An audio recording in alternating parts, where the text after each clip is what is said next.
Century Limited locomotive was wonderfully dramatic with its gladiatorial prow and cyclops headlamp, but he also designed the familiar telephone set used by AT&T from the late 1940s until 1984.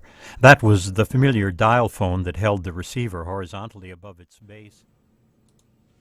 Joining me this morning to talk a little bit about his concert coming to Farmington next week. Steve Comier is joining us from his home outside of Albuquerque. Good morning. Thanks for joining me this morning. Good morning, Scott. Good morning, Farmingtonians or Farmingtonites. Farmingtonians, that's okay. We answer to anything. Nice to see you and to have you on the program. You are coming to town at the invitation of the San Juan County Historical Society. This is part of their big annual meeting. You'll be in concert next Wednesday, June 8th, 6 p.m. in the Farmington Civic Center, and the doors will open at 5:30. And so you are going to be featuring some ranch and open range ballads and some stories. And what all do you have planned for us next week? Well, I'm glad you asked. Why don't I give you a couple of verses of a ballad from the 1880s, a traditional cowboy ballad from the 1880s, and that'll give people some idea of what to expect.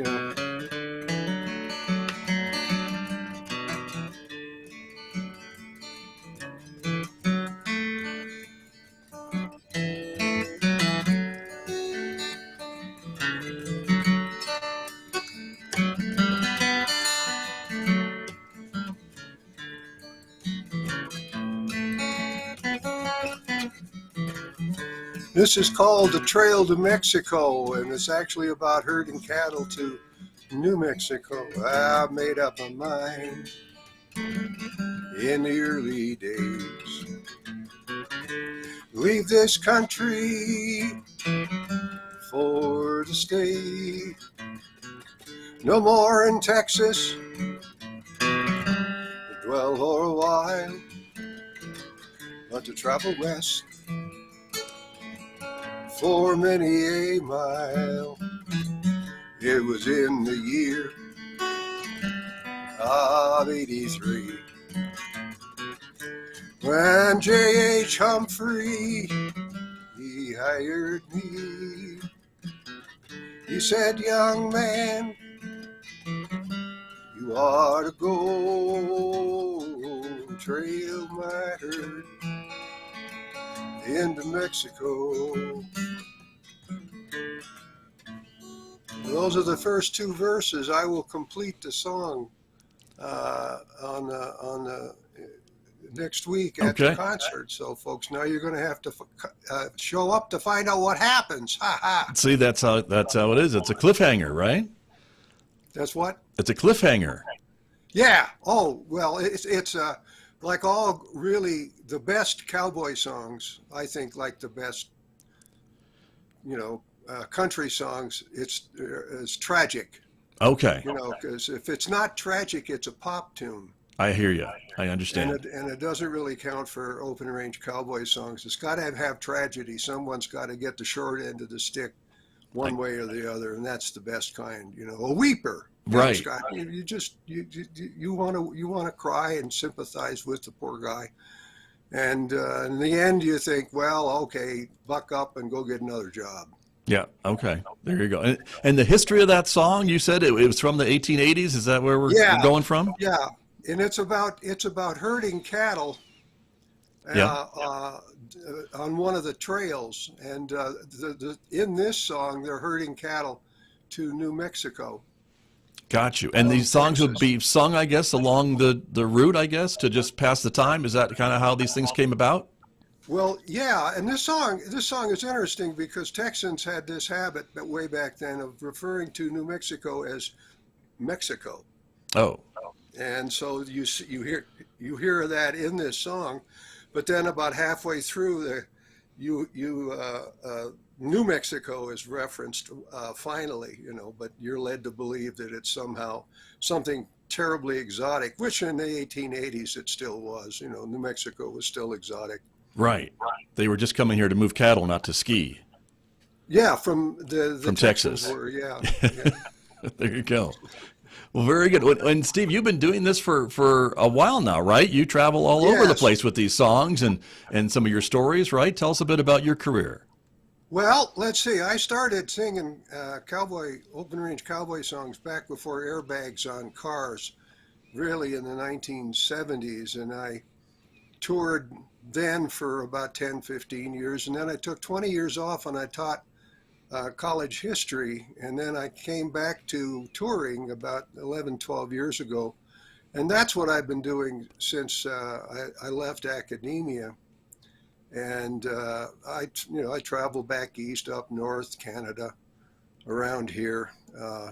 Wherever anybody is willing to have me sit in a chair and tell stories and sing songs, I will go. Well, that's great because you'll be here next week, right? June the 8th is your concert here at the Farmington Civic Center. And a little bit about our history. Of course, this is with the Historical Society, and I think a lot of folks who live in San Juan County today don't realize that back in the 1880s, really, I know a little bit about local history, it was pretty Wild West up here. Are you familiar with some of those stories? Well, it's a little bit on the unsavory side. Yes.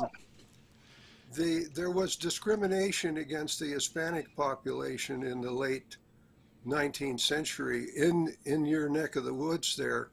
They thought they were subversive in some fashion. This is the late 19th century when New Mexico was a territory. Yeah. And they tried to restrict the voting rights of the Hispanic male population and by legislation. That's one of the things I know about, Right. And I know there's been some other stories about some cattle rustling up here and some family feuds and there were a lot of shootouts and things along that line. So it was pretty Wild West back in that time. Yeah, but one of the overriding things about New Mexico ranching, and that's what I wrote my dissertation on, was New Mexico ranching is the community. Mm-hmm. that existed then and exists now.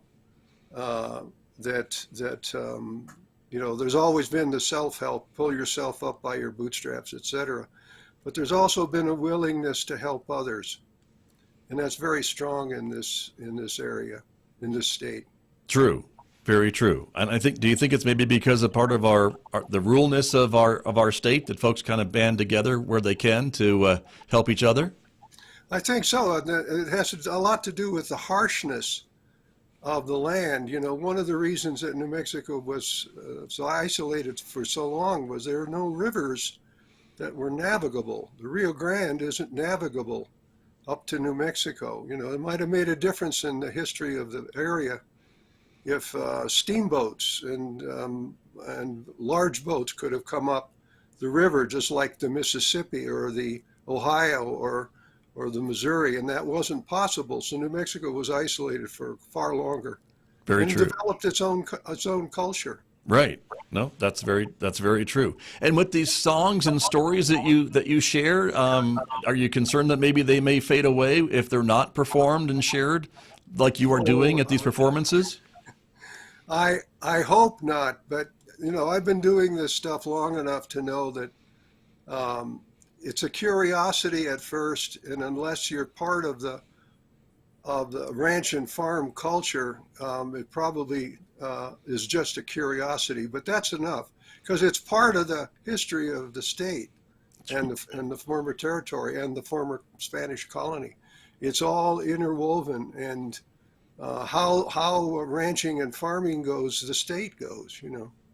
Very true. And we see that up here as well. I know, again, the county fair here in San Juan County is a big event every year and brings kids in from all over the place who've been working hard with their animals, with their livestock, with their crops and everything else to present at the fair. So it's a big part of you're right, the big part of the culture here. Even as we get maybe more urbanized, it's still a big part of our state. Yeah, and things like drought, which is pretty average, New Mexico is, with the exception of higher elevations, is basically semi-desert, semi-arid. You may not get rain for months on end, but it'll eventually come. and you have to deal with that, and people do. You talk about you talk about the weather, but there's not a thing you can do about it. That's true. That's very true. Well, Steve Comier, we're almost out of time. Is there anything, a short story or something you can leave us with, or a piece of a song before we go? My cowboy mentor was a guy named Art Miller. I started breaking horses in the Flint Hills of Kansas a long time ago, and Art used to give me what I call bon mots, because I'm an educated guy, as you can tell. Yeah. Bon mots, and one of them he gave me was, he used to say, "Steve, don't be afraid to take the bull by the horns." And then when no one was listening, he'd whisper to me, he'd say, "Just make sure it's a really tiny bull." There you go. Good advice. I think that's good advice. That's what I live by. Steve Comier, thank you for joining me this morning. We look forward to seeing you next Wednesday, June 8th, 6 p.m., Farmington Civic Center. We'll have more stories, more songs, right? Right. All right. Very good. We will look forward to it, sir. Thank you for joining me this morning. Thank you. You bet. See you then. All righty. Very good.